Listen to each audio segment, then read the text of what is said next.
Eu vou fazer uma afirmação forte. A Copa do Mundo de 2026 vai ser a Copa do Mundo mais difícil da história. E quando eu falo isso, não é porque a gente tem mais craques, e sim porque todas as seleções do mundo estão mais preparadas. Quando você entender o que aconteceu com o futebol ao longo dos anos, você vai perceber que quem for campeão dessa Copa do Mundo vai ter que fazer quase uma missão impossível. Nesse vídeo eu vou te mostrar, através de uma visão de um treinador, o porquê a Copa do Mundo de 2026 vai ser a com maior nível técnico, tático e físico já visto. Eu vou te mostrar o porquê de todas as seleções estarem mais fortes, porque os treinadores estão mais capacitados, porque o jogo está mais dinâmico e porque a margem de ganhar e perder ficou tão tênue que qualquer erro pode decidir a partida. E no final você vai entender que essa Copa do Mundo pode ser a mais imprevisível de todas. Com certeza você já ouviu alguém falar alguma coisa desse tipo. Ah, essa seleção tal é a favorita, essa seleção tal é muito fraca, ou nessa partida com certeza quem vai ganhar é essa seleção e quem vai perder é essa seleção. Mas de verdade, eu acredito que quem fala ainda com essa visão, quem observa o futebol com essa visão, está muito atrasado no tempo. O nível do futebol aumentou drasticamente, as seleções mundiais estão mais fortes. E isso acontece porque o estudo sobre treinamento esportivo está muito maior e muito mais fácil, os atletas estão em outro nível.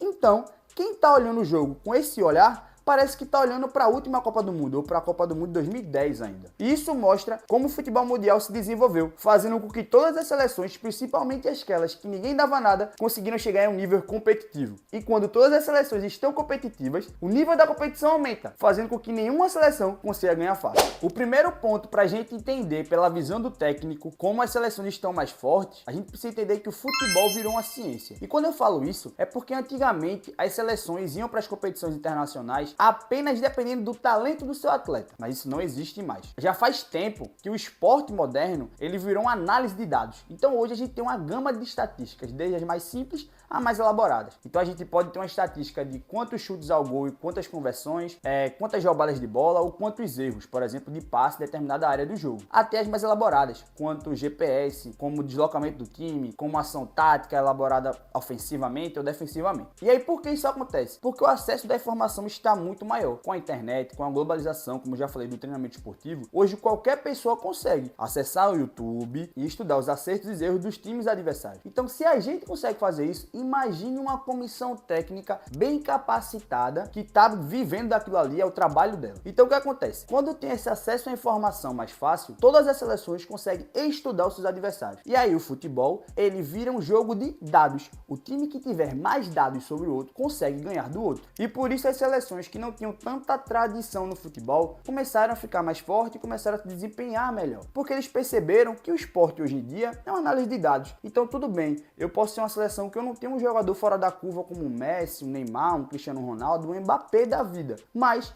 se eu analisar bem o meu time adversário, seja qual for, eu posso ir punindo os erros dele até culminar no meu gol e podendo assim sair vitorioso da partida. E aí seguindo, tem um tópico que é muito interessante porque fala sobre o nosso trabalho de treinador, a função do treinador. Nessa Copa do Mundo, a gente vai ter treinadores com muito tempo de trabalho na sua seleção. Hoje, existem seleções que têm um trabalho de anos com o seu treinador. E aí eu vou te dar o exemplo da França, que eu acho que todo mundo já sabe que eles estão há anos com o mesmo treinador. E isso está trazendo resultados muito positivos. Eles tiveram 2 finais consecutivas, eles foram campeão mundial. E óbvio, a França ela possui craques, e aí seria um absurdo eu dizer que eles tendo esse nível de craques que ele tem, né, que tem um craque em cada posição, não iria fazer com que eles conseguissem desempenhar melhor. Mas não é só isso, porque eles estão há tanto tempo junto com o técnico que eles entendem como o técnico quer que eles joguem. Então eles sabem como atacar, sabem como defender, sabem como consertar um erro porque aconteceu um erro parecido de outra competição, por exemplo. E essa continuidade, essa sinergia de grupo junto com os atletas e o treinador é uma vantagem extrema, porque numa Copa do Mundo não vence quem tem mais craque. Vence quem tem um time que joga melhor, que joga junto, que funciona como conjunto. Um conjunto pode vencer uma competição. Anotem isso. E aí quando você junta craques, anos de trabalho e um conjunto consolidado que joga pelos seus craques, mas também sabe jogar quando seus craques não funcionam, isso faz uma franca favorita. E hoje, na Copa do Mundo de 2026, existem muito mais equipes, muito mais seleções funcionando como um conjunto do que já existiu em qualquer outra Copa. E aí eu vou te dizer uma coisa. Uma seleção que não tem um craque que desponta, mas tem um bom conjunto, consegue jogar bem. E eu vou te dar um exemplo. A gente teve um jogo agora que passou, que foi Equador e Alemanha. E aí se você ver o jogo do início ao final, Óbvio que assim, eu acho que não é surpresa de ninguém. O Equador tem seus jogadores que se destacam, mas não tem um craque que desponta como outras seleções. Mas aí eles jogaram bem como conjunto, punindo os erros, conseguindo alguns acertos e conseguiu ganhar a vitória e se classificando pela primeira vez para a fase eliminatória da Copa do Mundo. Mas aí agora eu venho fazer aquele pedido do professor. Se você está gostando do vídeo, vai aí embaixo, se inscreve, ativa a notificação e curte o vídeo. Tem muita gente, velho, que tá chegando aí por causa da Copa do Mundo e que não se inscreveu ainda. Então eu tô falando com você, que tá assistindo o vídeo, tá vendo um treinador falando sobre futebol e sobre esporte, tá gostando, mas não tá se inscrevendo. Então vai aí, é 1 segundo, se inscreve e curta esse vídeo. E outra coisa que eu sempre lembro pra vocês, eu tenho um Instagram que é pessoal, mas que eu falo sobre o dia a dia, sobre o meu dia a dia, e que eu mostro coisas do canal também sobre o meu trabalho, porque que vocês não sabem, eu sou treinador de handebol. Então vai aí embaixo, segue o professor e vamos continuar agora com a visão do treinador sobre a Copa do Mundo 2026. E aí talvez esse seja o ponto que mais aumentou a competitividade.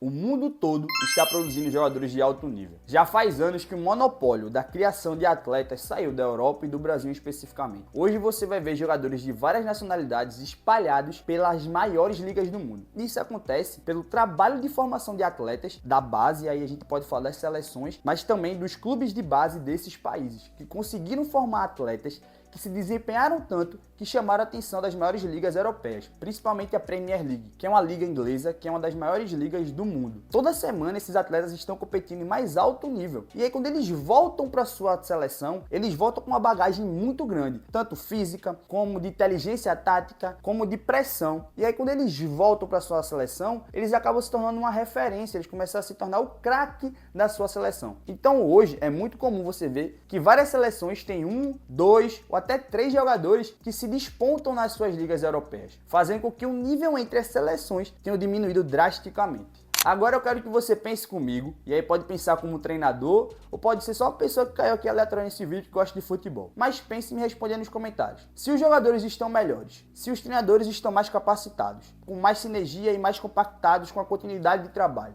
será que existe jogo fácil na Copa do Mundo? Eu acredito que não. E aí eu peço que você comente aí embaixo o jogo que você achou que seria fácil e que você viu que não foi. E aí eu tenho vários exemplos, tá? Como Alemanha e Equador, como Espanha e Cabo Verde, enfim. Tivemos muitos jogos que muita gente achou que já tinham resultado decidido e que acabou não tendo. E aí existe um último fator que faz com que a Copa do Mundo de 2026 seja a mais difícil de toda a história. O futebol está cada vez mais dinâmico. E aí eu vou puxar uma sardinha para minha modalidade. Para quem não sabe, eu sou treinador de handebol. O futebol, ele está cada vez mais parecido com o handebol. E aí você vai falar, como assim, professor? Futebol é com o pé e handebol é com a mão. Calma que eu vou te explicar. No handebol, todos os jogadores precisam atacar e defender. E hoje a coisa mais fácil de você ver é jogadores como Messi, como Neymar, voltando para recompor, para pegar a bola e poder criar jogo. Então hoje não existe mais aquele zagueiro que fica lá atrás ou atacante que fica lá na frente. Todos os jogadores hoje têm que saber atacar, têm que saber criar, têm que saber marcar, têm que saber transitar. Então se eu estou atacando e aí eu perco a bola, eu tenho que fazer uma transição defensiva, enfim. Isso força os jogadores a serem muito mais fortes e resistentes fisicamente, mas também muito inteligentes mentalmente, porque precisa saber fazer tudo dentro do jogo. E aí vamos fazer um caso prático. Hoje, se você perder a bola no meio de campo, dá 5 segundos, o time adversário já está na tua área. E aí, se tu recupera a bola, em mais 5 segundos, tu já tem que decidir uma jogada, um passe que pode deixar um jogador na cara do gol. E isso acontece porque as transições estão cada vez mais rápidas, fazendo com que jogar futebol em alto nível nunca tenha sido tão difícil. E aí agora eu vou fazer uma fala para você que é treinador, que está assistindo esse vídeo até o final, e para você também que é torcedor e que gosta de futebol, mas também gosta de outros esportes. Sabe qual é a lição que a Copa do Mundo de 2026 vai deixar pra gente, que é treinador de qualquer modalidade? É que hoje, o esporte moderno, ele não premia o time que tem mais talentos, ele premia o time mais capacitado, tanto fisicamente, tanto técnica e taticamente, e mentalmente. E aí eu te falo com certeza. A Copa do Mundo 2026, ela não vai ser ganha pela seleção que tem mais talentos, ela vai ser ganha pela equipe que tiver mais capacitada e conseguir desempenhar o melhor futebol, tanto físico, técnico, tático, dentro de campo. E a gente que é treinador tem que levar isso para qualquer modalidade de rendimento. E aí eu realmente acredito que a gente está prestes a assistir o maior fenômeno esportivo do futebol, a maior Copa do Mundo da história, porque a gente nunca teve atletas tão capacitados, a gente nunca teve tanta formação, a gente nunca teve um jogo tão dinâmico. Então acho que vai ser muito interessante para você que é treinador e que é de qualquer modalidade, seja basquete, handebol, futsal, qualquer modalidade de vazão, que trabalha com rendimento, porque ali vai ser o maior, o puro suco do treinamento esportivo no seu ápice. E aí eu tô fazendo muitos vídeos sobre a Copa do Mundo, porque eu acredito que a Copa do Mundo ensina muito. Então se você é treinador ou você é um entusiasta do esporte e quer continuar vendo os vídeos sobre a Copa do Mundo, eu vou deixar uma playlist aqui, é só tu clicar e tem vídeo falando de Neymar, de Endrick, de como a Copa do Mundo é importante para o treinamento esportivo. Então, espero que você tenha gostado desse vídeo e até a próxima aula. Falou!